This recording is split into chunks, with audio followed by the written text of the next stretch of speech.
Did you know fast eating is probably bad for you? It was always kind of theorized, right? The people that just kind of sit down with a plate of food and scarf it down when it's not like obvious. You're working hard throughout the entire day and you're just super hungry and you just want to eat.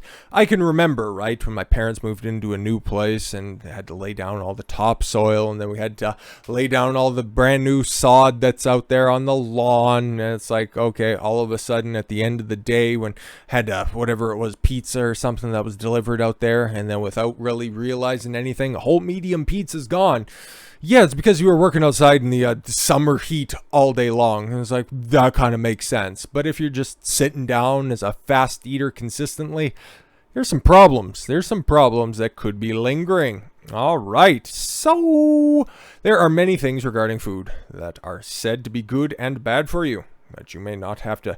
Oh, but you may have not have thought of this one. Eating too fast can literally do you in. And there are a few ways that might be obvious when you're really hungry and what you're eating is just so amazingly good. I can't even remember the last time that happened. But again, I eat a pretty plain balanced diet, so again, I don't really get that excited for any of that stuff.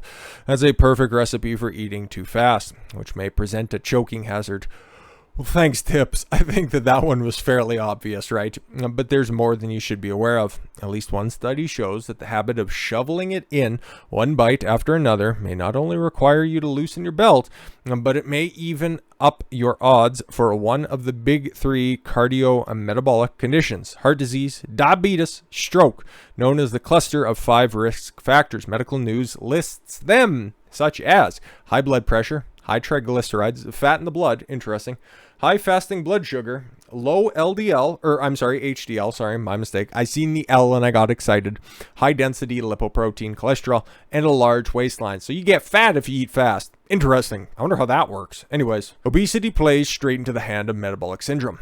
And more people than ever are developing the above risk factors. In fact, 1 in 3 U.S. adults have metabolic syndrome. And the National Institute of Health reveals, well, it's the NIH, what do they know? Anyways, metabolic syndrome can even jump ahead of smoking as the biggest risk factor for heart disease. Interesting. Further studies indicate that relative to normal weight, obesity is associated with a significantly higher all-cause mortality. It's hard to believe that eating too fast could have anything to do with those statistics, but studies show it does.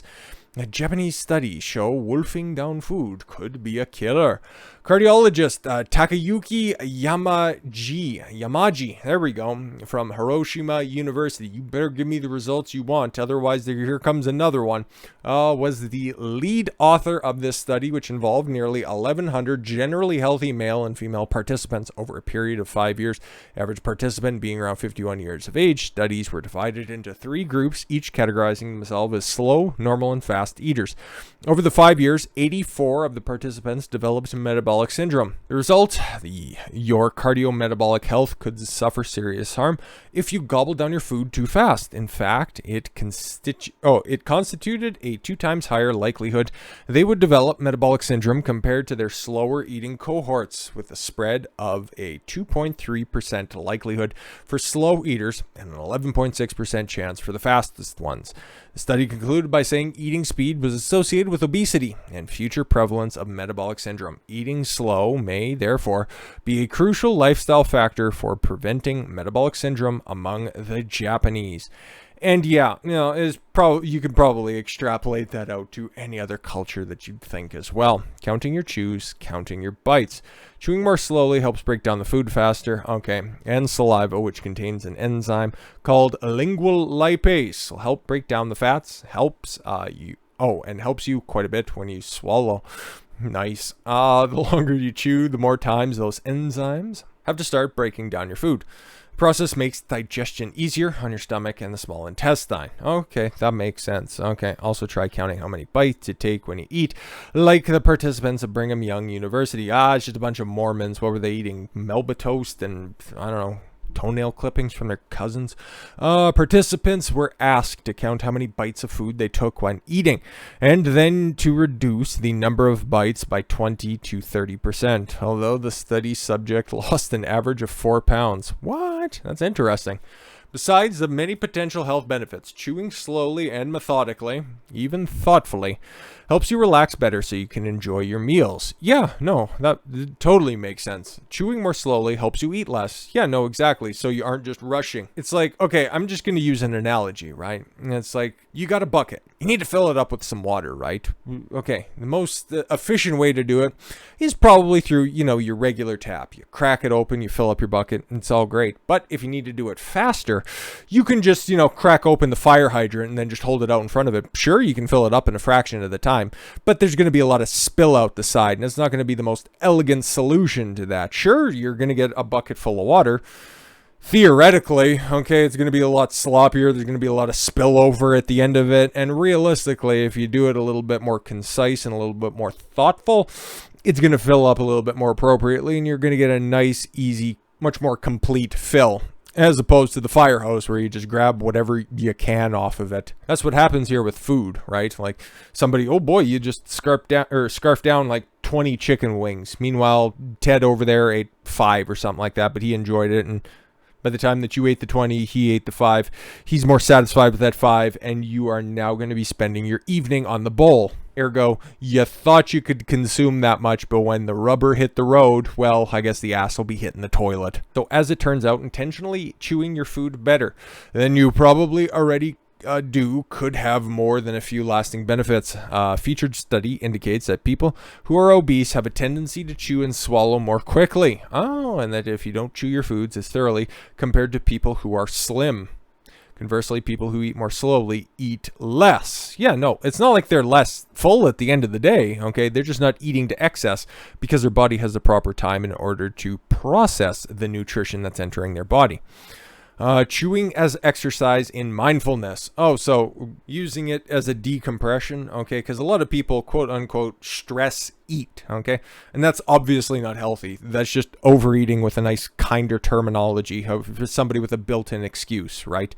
So you can take the opportunity to enjoy what you're eating, okay? Like, I understand what they're doing here. So you can sit down at a table and minimize distractions. That means you may, tongue-in-cheek, have a basket on the sideboard so guests can turn down the volume and place their phones. Yeah, that's all nice and stuff. I don't know, man. I don't chill with people who bring their phones to the table, so you do it once and then we never eat again. Yeah, man, if the conversation's good and you actually appreciate the company that you're with, the phone shouldn't be out anyways. I can think of one person, but I don't like to spend time with her anyways. Put down the utensils between bites. Breathe, relax. Okay, you try to do that at a busy eatery, okay? Eat at a consistent pace, right? You don't have to sit there and go, oh, God, this is the best food I've ever had in my life. Oh, my God. Okay, I have to have another bite. Like, fuck. Come on. Indulge in other people's art of conversation. Ugh. Okay, there's nothing more detestable than just small talk over dinner.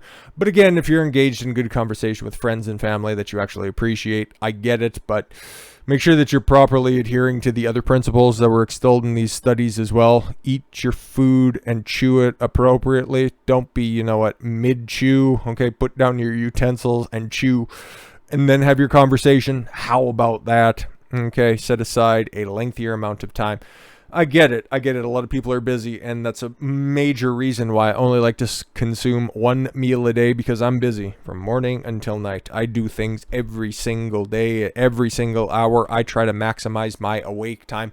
I don't like to spend it a lot with cooking or preparing food. I just like to grab my meal that I make first thing in the morning, eat it, and then just be on with my day, okay? And I understand that everybody's not as routinized or autistic as I am when it comes to eating, but meal prep will go a long way. So even if you're just scarfing down your food, okay, you know exactly how much you're eating, and you're not overeating over top of that, right? But again, if you're just eating one meal a day, you're pretty much maximizing your time when it gets to that point. So if you want to enjoy your dinner or your lunch or your breakfast, whenever you want to have, if you adhere to that principle of eating, you have enough time in order to enjoy your meal, okay?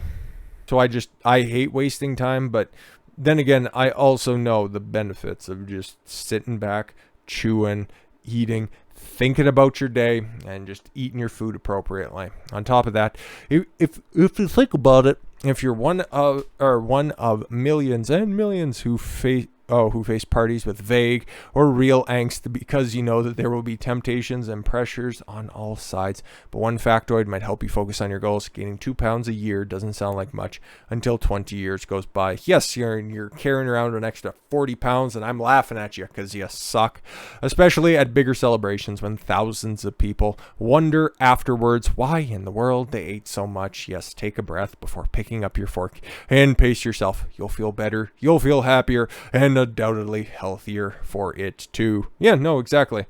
Eat at a consistent pace. Eat at a healthy pace. Don't just be scarfing down your food like it's your last meal before you hit the electric chair. If you're at a party, enjoy the party. The finger foods are extemporary or extraneous to the situation. Okay, if it's a dinner date, if it's a dinner meal, you should be enjoying the conversation out there. And if you're just eating alone after a hard day's work, contemplate on that hard day's work. Maybe just go back and think about it at the same time while you're eating as well, and then just try to plan your day out even better for the next one. So there's some tips. Stop eating so fast. What you in a hurry for? Somebody coming to steal your food? You're not back in that orphanage, or you're not back in that foster care where you're just, you know what, hey, beat with a stick if you're the last one eating. So stop it. Get some help. With all that said, thank you all very much for the gift of your time. I've been Don Consuelo. I want you to follow your gut and get after it. Take care, everyone.